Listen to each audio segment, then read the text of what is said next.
skies for amber waves of grain, for purple mountains, majesties of the fruited plain. America, America, God shed His grace on thee, and crown our good with brotherhood from sea to shining sea. The Saints go marching in, number 13. When the saints go marching in, oh, when the saints go marching in, yes, I want to be in that number. When the saints go marching in, and when the sun begins to shine, and when the sun begins to shine, yes, I want to be in that number. When the sun begins to shine, oh, when we meet at Rotary, oh, when we meet at Rotary, yes, I want to be in that number. When we meet at Rotary. Good choices. All right. Really member of the family, right? Junie Starshine, one of the San Gabriel Valley Poets. And Cindy Allaire, another of the San Gabriel Valley Poets. Thank you, Janet. Okay. Just a little tidbit to add to the Rotary story is that one time when we were a little bit slow on constructing things, Keith made arrangements with the Rotary people to have us, our company, be the secretary for the district governors. And I think we did that for about 3 or 4, maybe 5 years. And it was a lot of fun because they gave us a brand new computer and taught me how to input attendance and just a lot of things. Whatever they were doing, we were keeping track of it. So that was just a lot of fun, and one more thing that Keith was involved in. That was the Rotary part, but what about you and the Keith part and the secretary aspect? Well, I was very fortunate to get the job. He was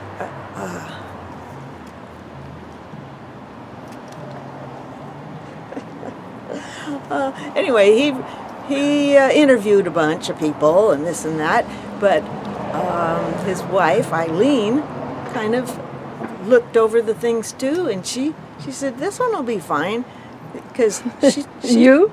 Yes, because, and then also, I knew the lady that was his secretary prior to me from our church in Azusa, and so I got a couple of good words there, and started in I think it was 1977, and still doing his payment of bills and whatever, just whatever needs to be done is what I do. Okay. And so that's it. That's it? And your name? I'm Sylvia Kaiser Woodward. I was Kaiser for a while. Thank you, Sylvia. You're welcome. Thank you for asking. Keith was not a charter member to our club, but he joined shortly after, and actually he became kind of the picture of what Rotary is all about. If you knew him around town, he was, did he ever miss a ribbon cutting? No. Never. Keith was always there. He was somebody, if you needed something, Keith was a person you knew you could turn to and get some help. And so we want to take some time today and allow people who have come to share the things that they have the ideas, the good times, the memories, perhaps maybe some of the bad times that have gone through. So we'll start now, and I'm going to start. I already mentioned about him being always there when you needed him. Keith and I, because we had the same name, we became very close in our activities, so we traveled very often to district assemblies, high desert, out in the Ontario area. It was a common thing for Keith and I to partner up and drive out to wherever it was that they were doing. He and I attended a lot of peace conferences, and not a lot of our members have gotten into that, but they're worth your time to get into that opportunity that happens once a year for our school district, our Rotary district. Some of the good thoughts and memories that I think of Keith. Keith and Eileen we traveled together with them to Munich, Germany for the international conference. You know, it was my first. It was probably Keith's 10th, 11th, 12th. Keith went to all of them. No matter where it was, Keith was always there. So it was kind of interesting to watch him with his camera. You know, he would be here, and there, over here, hustling around, taking pictures. He was very much involved in Rotary. It was a significant thing in his life, and there we were, a few miles away from home, and he was just as active there as he was right here in his own town. As I mentioned before, Keith took over the wheel, and it became his project. And we knew that it was his project, and we knew that in October he was going to be honest about it and make it go. He took over the wheel. For those that don't know what the wheel is, it's our newsletter, and it's not the easiest job in the world. It's sometimes really hard to find somebody who will take it over and make it go. I would tell you that the first time I was president of this organization, I couldn't find anybody, so I did it. Actually, I scribbled it out, and my secretary typed it up, and she ran it off, and then we got it out to everybody.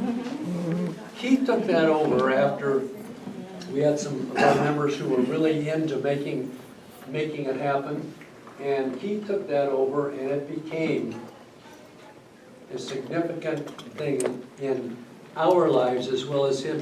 When I was president the second time, and I wanted to go to district conference and take all kinds of things from our club to district conference, and I said to Keith, do you have any of the past wheels that I could come and then I could tell you I want this picture and I want this picture, because he had all of that. We've done it, you know, with all of that wonderful technology.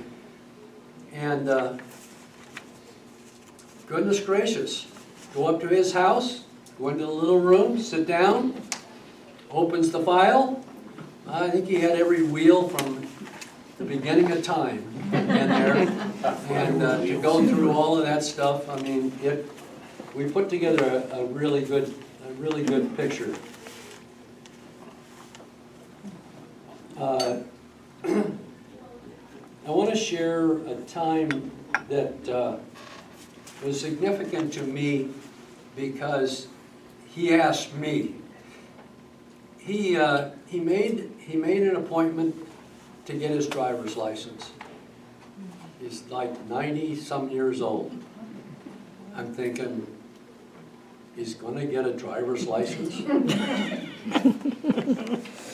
He missed the date.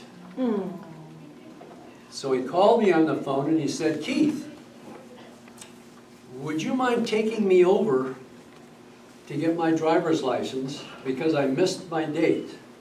And I'm thinking, and we're going to be there all day.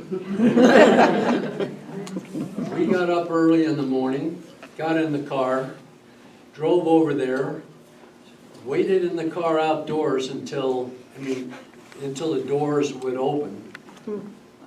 We went inside and he started the process. And I went back to the car and I read my book. And then I put my book down and I got up and I went inside to see where he was. And then I went out and I got my book.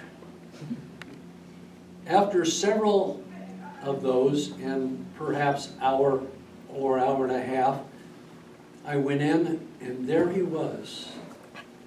He was at that back table where you take your test. And he was standing at the counter like this, and nobody was helping him. And I said to myself, what the heck is this all about? This guy is 90-some years old, and you guys don't man the thing, and he's just standing there. I mean, you know, Keith was a pretty calm guy. I don't know if I could have handled that. But Keith did. Keith made it go, and we got his license. And the other thing I would like to mention that is significance, I don't know, how many of you have either of his, at least the two books on poems that I have? Oh, yeah. Yeah, you know, how many of us would go to that and put together and have it, you know, printed and put together and then sign it, you know, to Dottie and Keith, you know, best wishes and whatever. Significant thing. This is a guy who really has a feel for people who are out there. And lastly, I just want to share with you, on your table there are 5 or 6 copies of the history of the Glendora Club. And I share that with you because Keith did it. Keith put it together for our 50th anniversary of our club.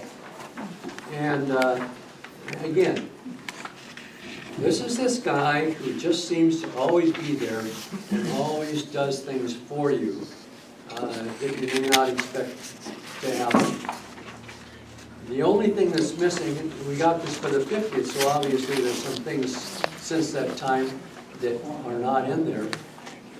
But it's really interesting to go back and see the club from his perspective when we had it.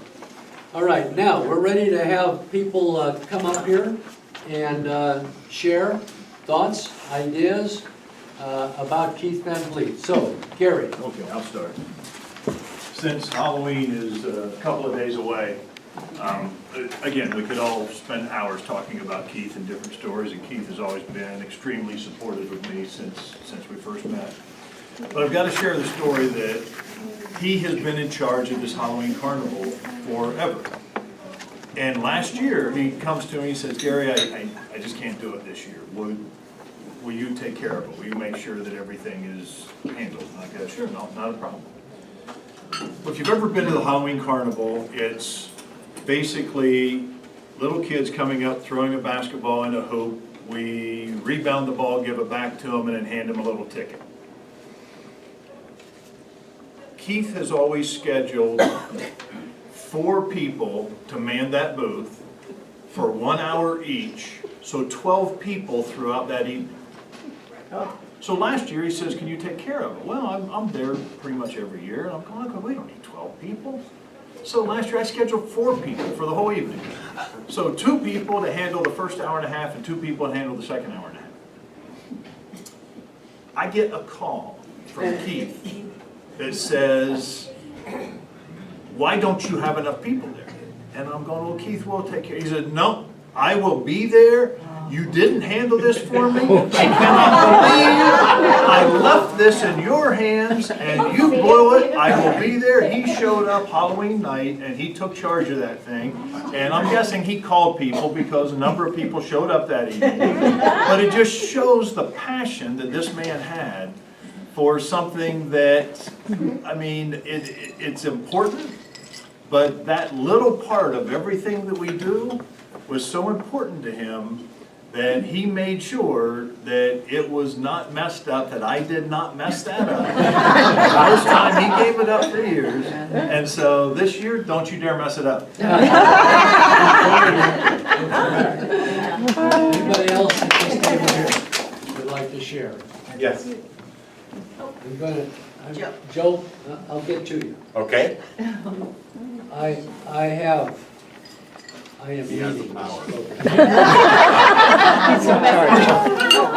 Give him a little power and see what happens. Hold it up to your mouth. Okay, like this? Yep. I have two of those, the two books that Keith wrote and illustrated with his own photography. My name is all over them. I'm glad to lend if anybody wants to borrow, and I want them back. They're very cool. These are very nicely done books.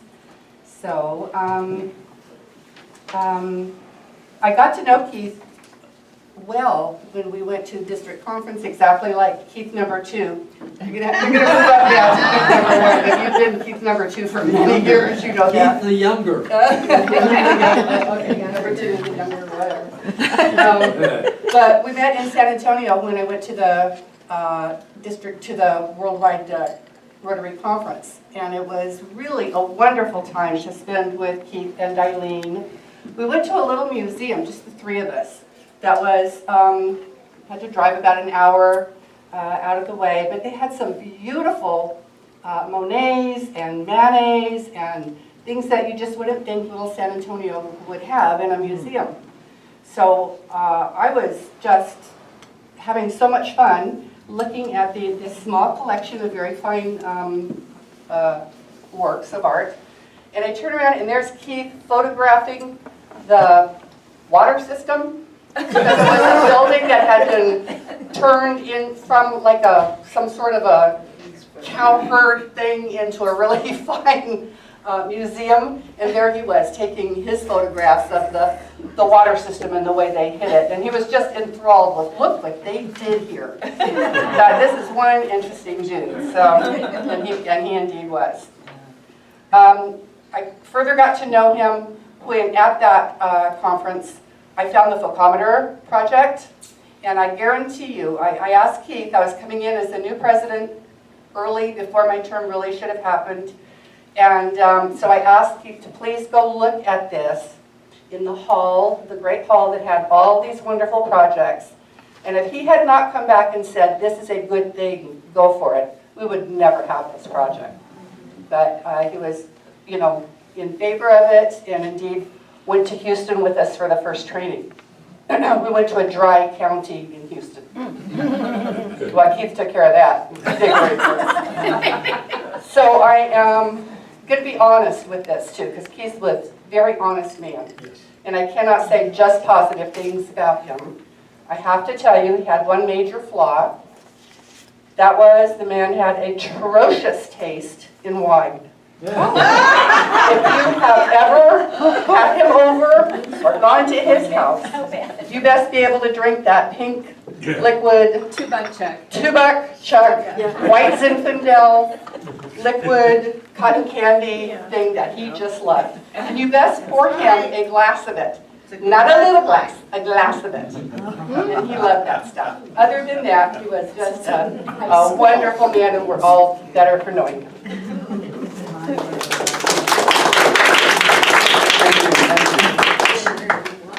Somebody at the back table.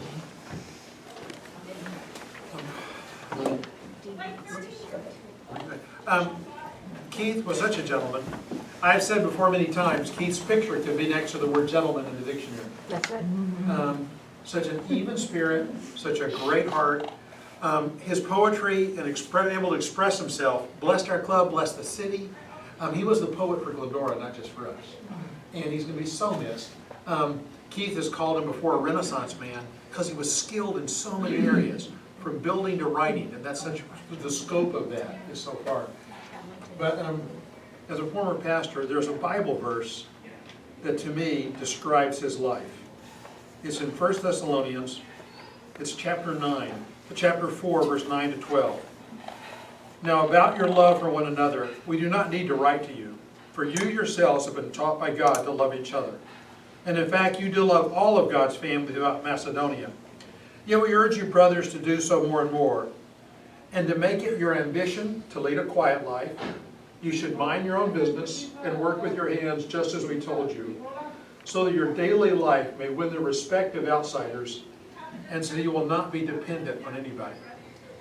He was a person who never wanted praise, so he didn't want memorial services. So this isn't a memorial service, this is just Remember Keith Day. But that describes him. He was that person who quietly took care of his business, was an example to us, and a blessing to us. I just really thank for the privilege of having had him in my life, and for the example he was.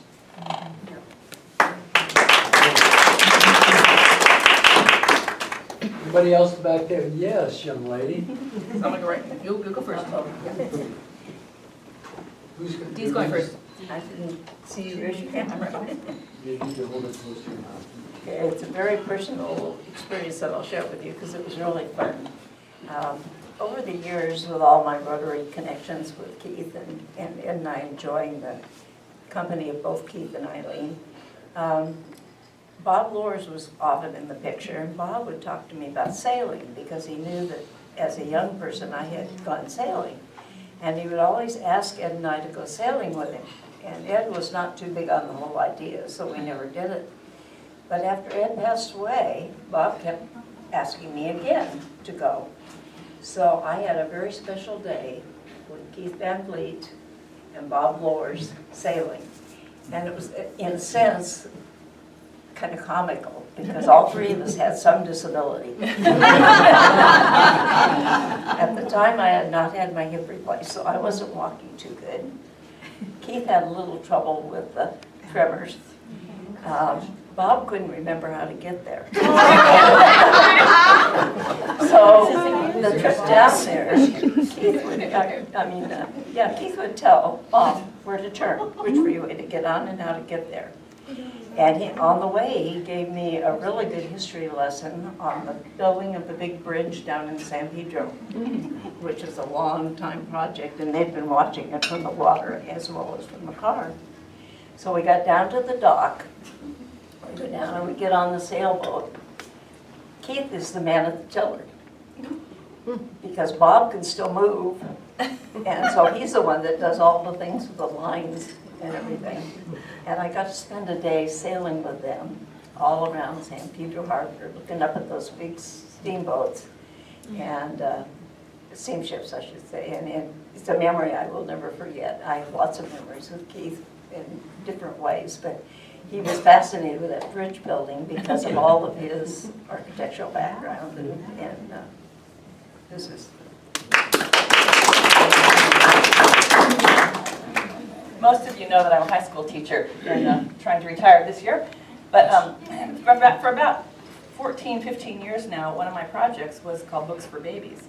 And it's where we raised funds from everybody that I knew to buy books for the teen parents of the 5 local high schools and the continuation high schools. Keith and Eileen were the very first group to jump in to support me. And when Rotary would support me separately, Keith would still send his check from me and Eileen. And so over those years, we gave 500 bags of books worth about $100 each to teen parents in our area. And Keith was there from the very beginning. So I really think Now it's your turn. Thank you. Anyhow, we all knew that Keith exemplified service above self. But what a lot of you may not know is he had been delivering Meals on Wheels for I don't even know how many years, because it was long before I kind of got into it with him. And here's a guy who was up in his 90s, and he was at least 20 years older than the people he was delivering the meals to. And so, you know, I was scheduling for the year, and it got to a point where I felt like I needed to see if he was still physically willing to take that on. And God bless him, he didn't stop delivering Meals on Wheels till 2-3 years before he finally passed. I kept asking him. He says, "No, I'm fine. I'm fine. I can do it." And then finally, one day, he finally stepped up and said, "I think it's time for me to stop." And I actually was relieved, because he was getting up to an age where I was worried about his health with him getting out like that. But I mean, the man was always there for all of us. Amazing, amazing person, and we all loved him.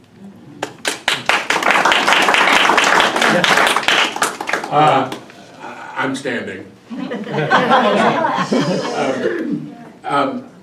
Keith Van Vliet has always been, and I know I've said this before amongst the membership, my favorite Rotarian for a lot of different reasons. And I can't go into all of them, but I can tell you that there was nothing like a phone call or a message from Keith, either when he asked me to edit something that he'd written, and I would edit it, and he'd write back and say if I wanted that advice, I'd ask for it. Or actually, the second time I was president of the club, and he was doing the wheel at the time. And honest to God, I used to call him and say, "You don't really need to get the wheel out 45 minutes after the meeting. We've got a whole week before the next meeting." And he would be very offended. I mean, it was important to get out as soon as he got home, as soon as it was possible to do so. And because one of the things he always did in the newsletter was some philosophic statement or some thought for the day or whatever. I had been reading a book called The Daily Stoic, 366 meditation. I had to write this down so I'd remember. 366 meditations on wisdom, perseverance, and the art of living. And I thought, out of that, he'll probably find maybe a couple things he can put in the wheel. And he was so delighted, I sent it to him through Amazon, and he got it. And then he sent me an email, and he said, "Are you interested in Anaximander, a pre-Socratic Greek philosopher?" And I said, "Oh, sure." And so he said, "I always thought you were a bit of a Stoic, and so I'm going to send you," and he sent me a copy of that book, which I still haven't been able to get through, because it's a little too Socratic even for me. But I mean, it's wonderful to be able to celebrate a man who was so successful, as Tom indicated, not only in business as a man in construction with Van Vliet Construction, but then his poems. It was just a pleasure to know him. And Cheryl and I, my wife Cheryl and I, will always honor the absolute essence of Keith, which is his strength, his caring, how bright he was as an individual, and honest to God, a true humanist. That was Keith.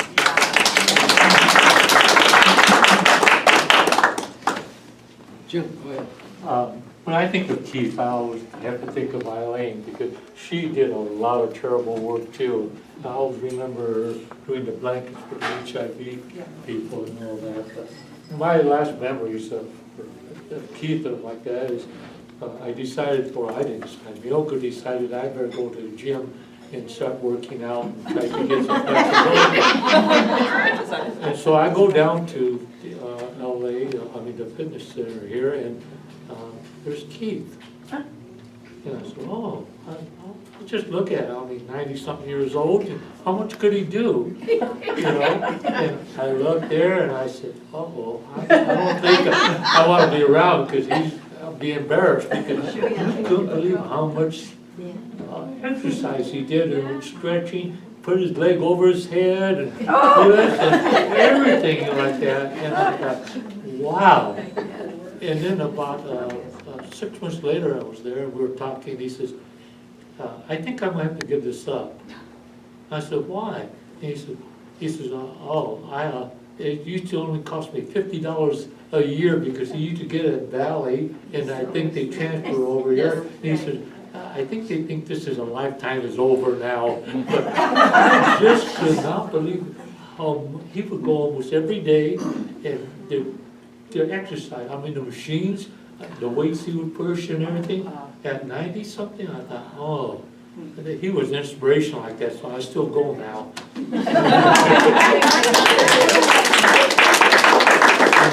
Stubbornness. Yeah. Would that- It's only stubbornness if you disagree with him. It's when you agree with him, it's faithfulness. It's only when you disagree with him, it's stubbornness. Let's see when he passed. He turned 93 in February, so just about 93, almost 93 and a half. Wow. Yeah. Still driving up until about April. That's why I wonder, I thought, wait a second, there was Mr. Hilliard, I thought he always had his license. I didn't hear that story. I don't know if my mom knows, I'm gonna have to ask her, but, yeah, we said a lot of prayers, and nobody liked to drive. It's okay. It's kind of interesting. George McGill, longtime member of the club, and the two of them. George, he was over 100. And he got his driver's license renewed. Oh my God. It's a good thing that we had some members of our club that were willing to stop by and pick him up and bring him to the club. So, anybody else who would like to speak over here? Yes. Let me let you use the mic so for sure. Here, you need to hold it next to your mouth. All right, well, thank you. I knew Keith as a member of the poetry group that would meet at his home every month. I didn't get there every month, but every month it was Eileen who would make wonderful cookies. And also regarding Eileen, she made the little hats for newborn babies that were born premature too.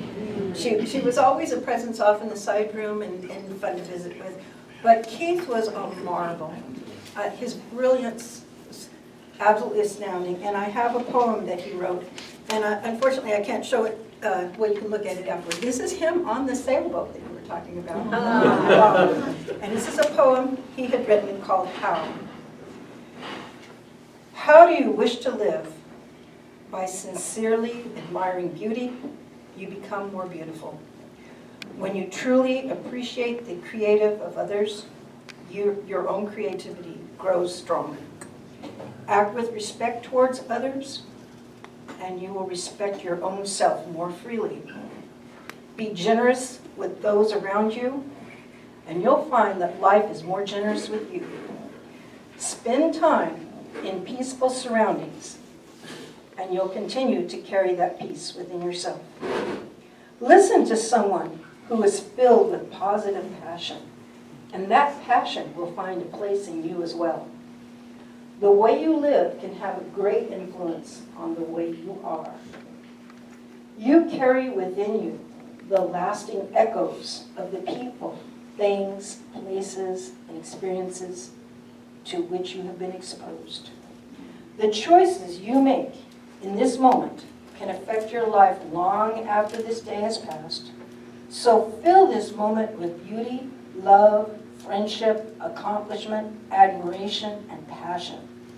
Put yourself in situations where the goodness of life will be able to accumulate within you. And as that goodness grows, life's richness will grow along with it. He lived this. This was him. And these are his own words. And I have a song. I changed it ever so slightly. I always wanted to go on that sailboat, but I didn't get there. And I was a passenger in his car. He took me up to Crest Line. No incident at all. And he loved going up into the mountains. He was a great pleasure to spend time with. And I don't think it got mentioned how much he knew of science. He was part of a science group too. And just an astounding, thoughtful person. This song, I'll let you hold it.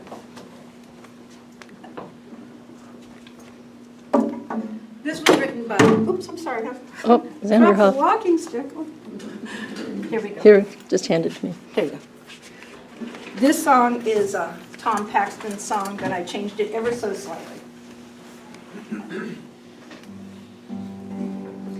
He was a man and a friend always. We'd ramble round in the hard old days. He never cared if I had no dough. We'd ramble round in the rain and snow. And here's to you, my sailing boy. May all your sailing bring you joy. And here's to you, my sailing boy. May all your sailing bring you joy.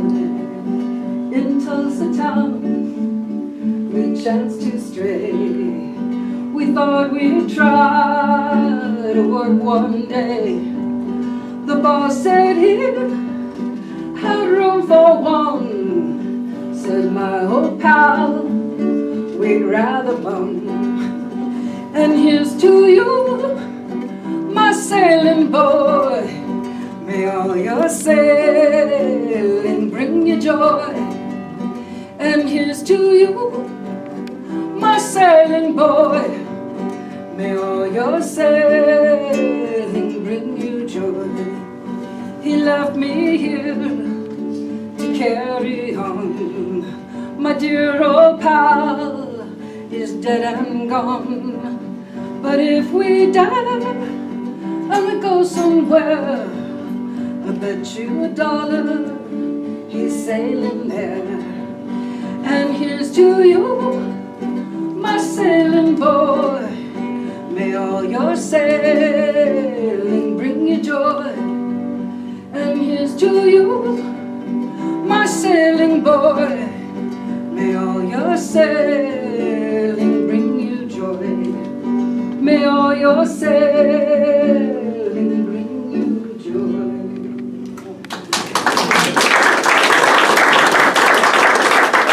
I was astonished to learn that he went sailing every Thursday, with, I guess, rare exceptions.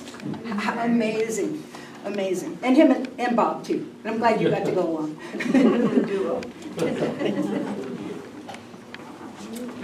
Keith would have loved that. So Keith and I bonded over a few things in the last couple of years. One of them was that at gatherings at his house, he got in the habit of always making sure in the kitchen that I knew which of those cookies were the gluten-free ones. Because he had discovered in the last couple of years that really made a difference to him too. Those gatherings were, of course, that poetry group, and that was really the main connection that he and I had outside of Rotary, and of many. Everybody else did so great. Of many gifts that Glendora has brought to my life. His listening, I think it must have been my craft talk, and he heard that I was an aspiring poet, and his inviting me into that group is right there at the top of the list of gifts from Glendora. It is kind of a rare thing in life to be seen, right? And he saw that, and being with you guys every month is a different part of my life that was really, really important. So I don't think that this is all really quite sunk in for me yet. Anyway, I did hear from a few of the other poets, and I'm pleased to report that the poetry group is going to continue meeting at one of their homes once a month. So that is brings me great joy. And I was sent 2 poems, 2 short poems here. One is from Andy Crawford, who many of you have met. He has come and given programs here, and he sent this poem that he wrote called My Friend. At the desk with pen in hand, set to write a tribute grand. Lost for words, I don't know why, a salty tear runs down my eye. An empty place, a hollow heart, the sadness felt of souls apart. Grief comes gently in the night and wakes my sleep before the light. Tomorrow's rise, a world moves on, and yet the loss, my friend, is gone.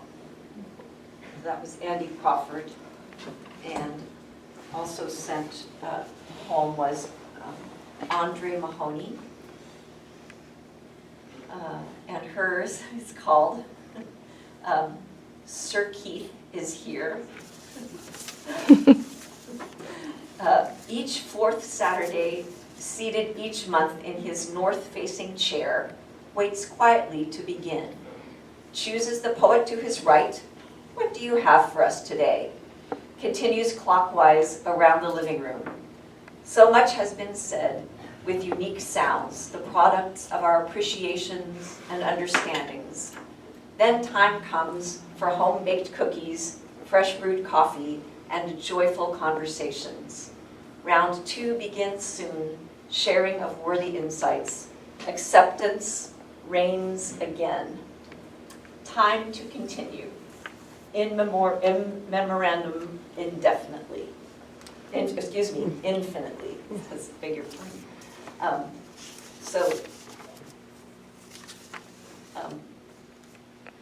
don't.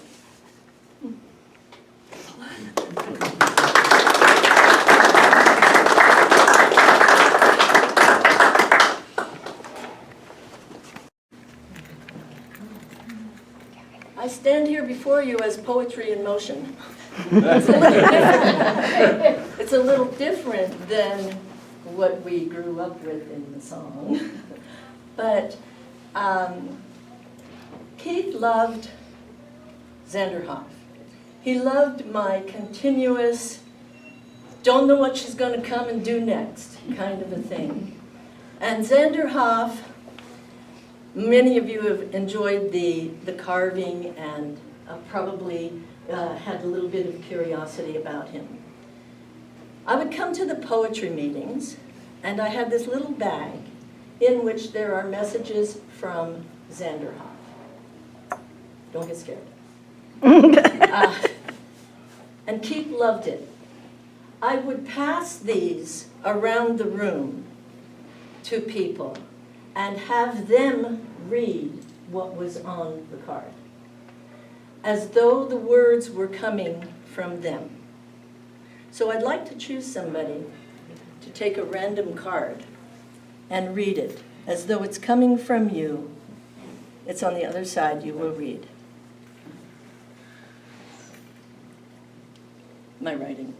Is it a T? I ride. Okay. I ride the gentle ebb and flow of my breath, allowing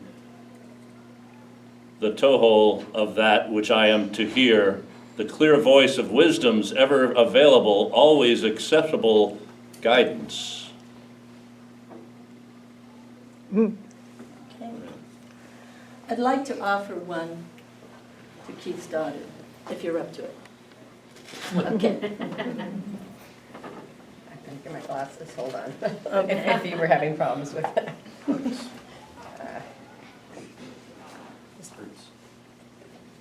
That's the, there.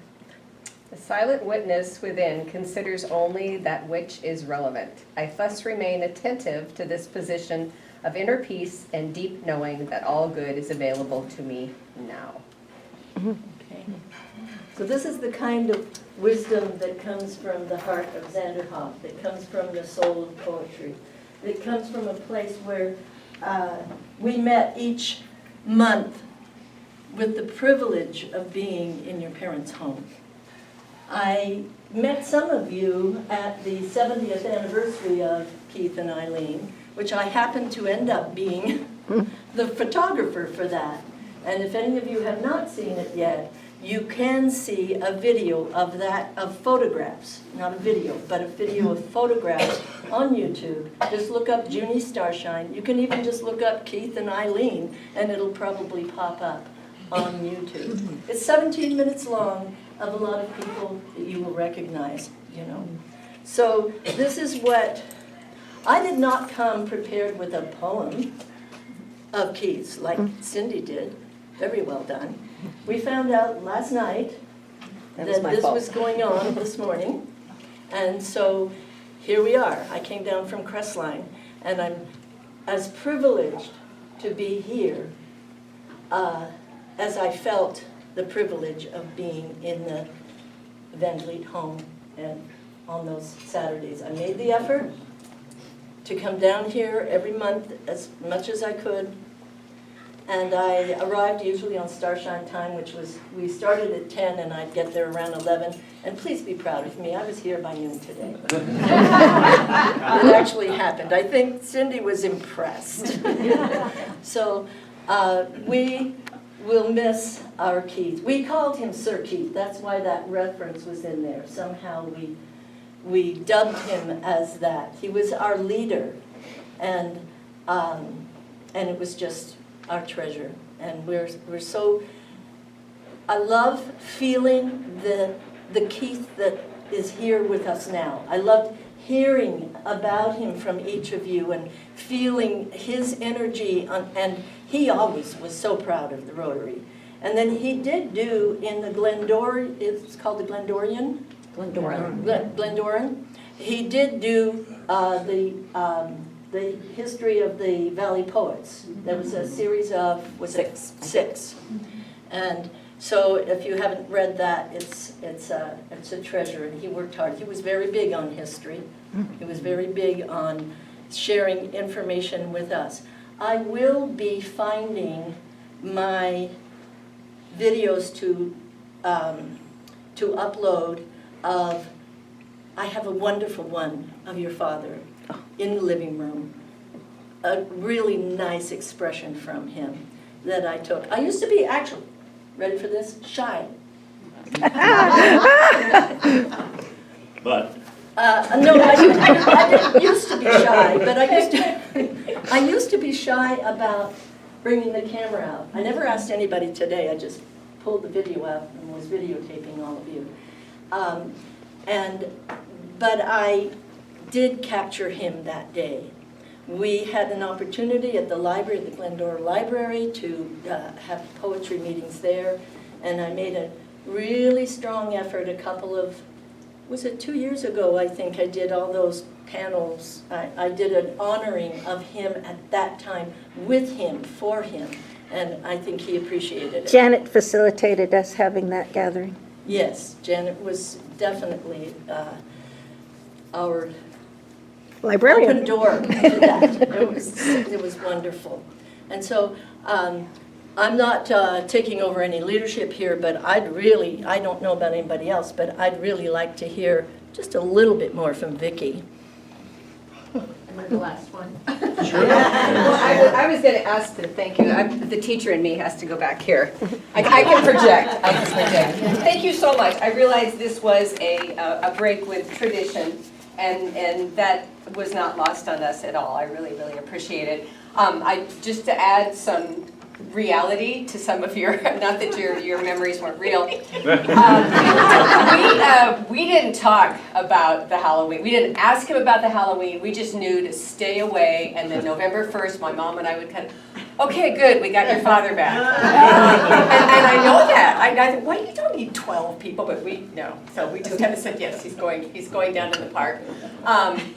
As far as the wine, definitely, yes. Rosé was his drink of choice. The cheaper, the better. And yeah. And then the sailing was even more. I think we got to a point where we knew he and Bob were not wearing life vests, that neither of them should be driving, and then my precious son-in-law, my daughter's husband, who my dad, they just developed this bond. They've been married 10 years now. They've known each other probably 15, and he's an anesthesiologist in Arizona. But he was very much like my dad, just a Renaissance man, and the two of them had this really strong friendship. And he took my dad's death really hard, but he was invited to go on the boat with Bob, and we're all kind of going, Joe gonna go on the boat with Bob and Grandpa? And when he came back, and he's such an easygoing guy, I guess maybe many anesthesiologists are, I don't know. And he comes back and he's almost like shell-shocked. He goes, "That was interesting." He said, "We ate pudding in plastic cups and chips and something, and then he said, I guess I was looking a little shifting around, and my dad said to him, if you have to go to the bathroom, here's the pee bottle." And so, but he said we had a good time. We had a good time. And he said they definitely had their rituals and their routines on that boat, and that meant so much to my dad. And we did. We just felt that if one day he just toppled over into the brink, then that was the way he wanted to go. I think that was the only one I was going to qualify.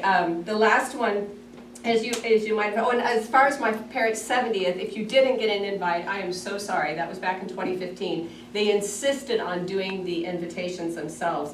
And my mom kept thinking they got lost, and I just don't think they got them out to as many people as they wanted. So if you felt shunned, I apologize. But no, we're going to do this together. The last one was, as many of you know, my dad had been having a series of falls, and he was realizing that he was limited, and that was very hard because we are a strong and stubborn people. And he had a heart condition we didn't know about. He had gone to a physician. For some reason he didn't like him, and we don't understand why. But that actually, it was more that than the carotid stenosis he had. But anyway, he had a pretty bad fall and a stroke on June 27th. And after just a couple days in Pomona, they moved him to Arbor Glen. And my son and I were visiting, and for some reason, I would always go back up to Lone Hill and then go see my mom.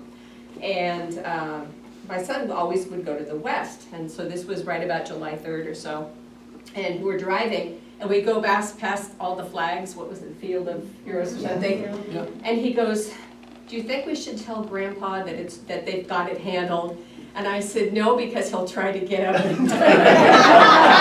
So that's a Rotarian to the very end. And then, yeah, so thank you again so much. This means so much to me. I'm sorry my son wasn't able to come, but something must have happened at clinic. I will share all the memories with my mom. She's currently on hospice in her home. She has a 24-hour caregiver that's very, very lucid still, but she misses my dad a lot. And so that part is hard, but thank you again so much. I don't know how else to thank you and how much being a Rotarian meant to my dad. So, thank you.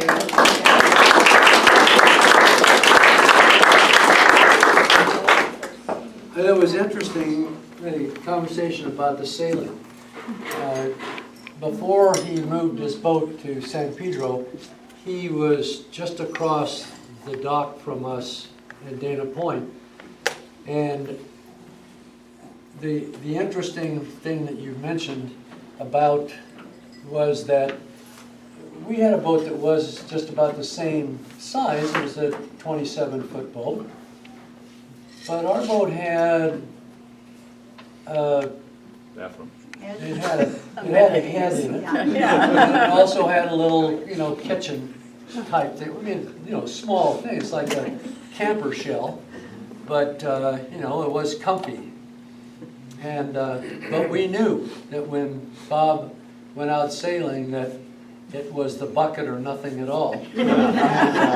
And so, one time we were thinking about, we were looking at a different boat, a bigger boat, and offered our boat to him and said, if you'd like to buy it, we'd be real happy. You know what it is, you know where it's been. And so Keith and Bob came down, and the three of us went sailing. Bob drove, and Bob wasn't sure where he was going or how he was going to get home. I can't remember, was it Keith or Bob that brought the lunch? I think, it was my dad, because it had to have the pudding and it had to have the certain things that it was an interesting experience. Pretty much what he could grab out of, yeah. Well, listen, I want to thank each and one of you who have shared your thoughts and memories of Keith. He was a special person, special person to me. And not just because he was Keith the older and I was Keith the younger. It was questionable, you know, who was Keith the more stable person. But anyway, I think it has been special for us and perhaps and hopefully the family. And it gives us thought about what each of us are all about and what we can do to make things better, more whole, friendlier for everyone that we interact with, because that's what Keith did. Dennis, it's yours. All right. Well, thank you again. And someone said Keith was a lover of history, and he will always be part of our history, and we are lovers of his story. So thank you for helping us hear more about that story and what he represented. So we just trust that his spirit will go with us, that his love for others will be emboldened in us, and that his true commitment to service above self will be an inspiration to us all. Thank you as you go. Do we have tickets? Okay, let's do our drawing. One last thing. Keith, he was a participant in this just about every time as well, I think, right? Our opportunity drawing.